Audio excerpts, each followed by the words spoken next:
Hello and welcome to the channel.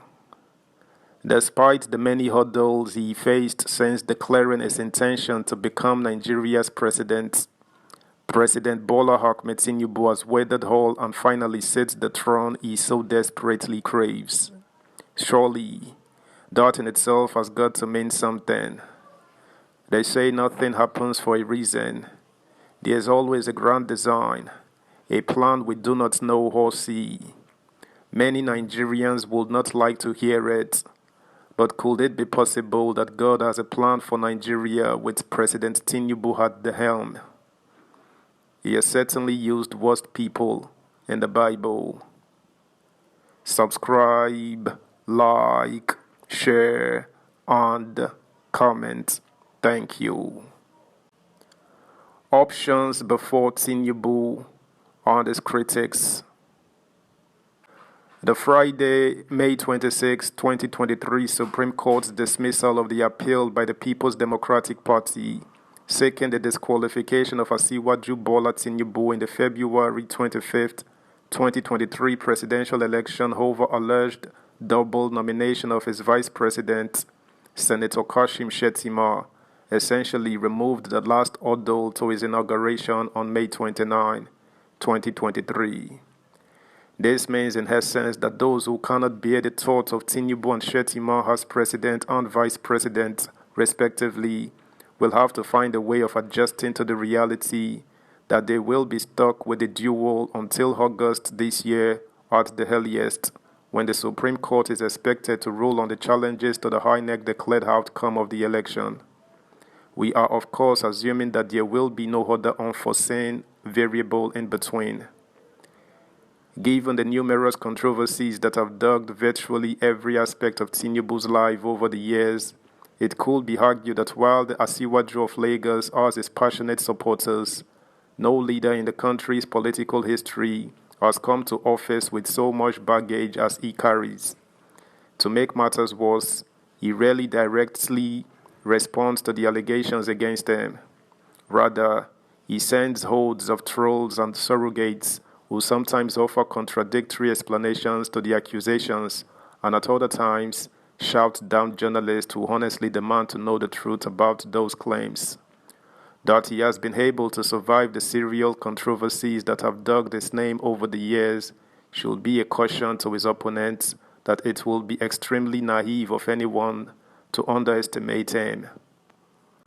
Tinubu not only survived the numerous burning landmines laid on his way during the APC's presidential primaries to emerge the party's flag bearer, but was also declared the winner of the elections by INEC and eventually inaugurated as president, despite doubts in some quarters. So, what are the options for those who cannot bear the thought of Tinubu being their president for sundry reasons? It should be pointed out that Shettima, the vice president, is also mired in controversies, from the import of his mean mien to alleged links to BH to being a gaffe machine whenever he gets lost in rhetorical flourishes while playing the self-anointed role of his successor, to the late Maitama Sule, the Kano-born First Republic politician famed for his oratory. As no reasonable person would recommend violence as an option, it seems there are basically three options available to Tinubu's refuseniks. The first is to adopt the late Uncle Bola Ige's philosophy of sit-down look and hope they will sit out his government. The second option is to hang hope on a possible conjunction of intervening variables that will truncate his rule, such as the Supreme Court sacking the government. The third option is to wax spiritual and seek consolation that he may actually be a tainted vessel that God wants to use to bring positive changes to the country. After all, the Holy Bible is replete with examples of God using the scums of the society, such as prostitutes, or the most undesirables, such as Paul, who was a persecutor of the Christians before his conversion, as vessels to do his work.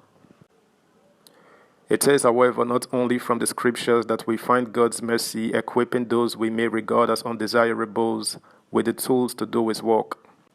There are also scholars who believe that people regarded as not having the desirable character traits may actually be better equipped for effective leadership.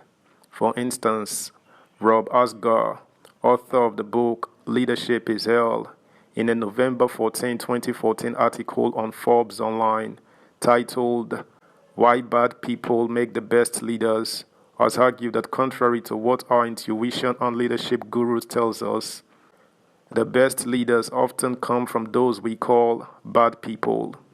He argued that while the best human beings are collaborative, compassionate, empathetic, and free of most defects of character, the best leaders usually are not. As he puts it, when will we admit it? Effective leaders are less like Santa Claus handing out gifts, less like Mother Teresa blessing sick people, and more like Kobe Bryant coolly sticking a dagger into the heart of an opponent as he drops a 3-point buzzer beater to win a tight game. Similarly, the influential book Cradles of Eminence, Childhoods of More Than 700 Famous Men and Women, 2020, by Victor Goatzel et al., made pretty much the same point. In the book, the authors revealed that the biggest stage leaders had unhappy childhood, which in turn fuels their desire for what Steve Jobs, the late co-founder of Apple Computers, would call a desire to make a dent in the universe. That unhappiness, the authors noted, also fuels the nasty streak in them, which in turn drives their determination to get things done. One of the narratives about Tinubu was that he was so poor that he had to be self-taught during his basic education years. Subscribe, like, share, comment, and please turn the notification bell on. Thank you. Just as his critics, Tinubu also has a number of options. 1. The struggle to capture his presidency started in earnest even before INEC declared him the winner, and various instrumentalities were and are still being used by the various contending forces in this struggle. Tail-bearing, conspiracy theories, and playing the ethnic and religious cards. Tinubu has the option of which of the contending forces he wants to align with. 2. Where does Tinubu want to locate himself between his triumphalist supporters, the Baptists, and the resistant and refusenic groups? Despite being inaugurated as president, the contest between the triumphalist, Baptist, and a coalition of anti-Tinubu forces will simmer for a while. 3. Tinubu said he would vigorously fight corruption, but how can he do this when many Nigerians sneer that the phrase fighting corruption seems to sound odd on his lips, given the questions about the sources of his wealth and the other controversies in which he is steeped in? Truly, the challenges before the Tinubu government are enormous at a time the economy is comatose, and the options available to him are more like the devil's alternative. Whichever option he embraces, there will be unpalatable consequences, at least in the short run. That's the news, guys. Thanks for listening. Until next time, bye.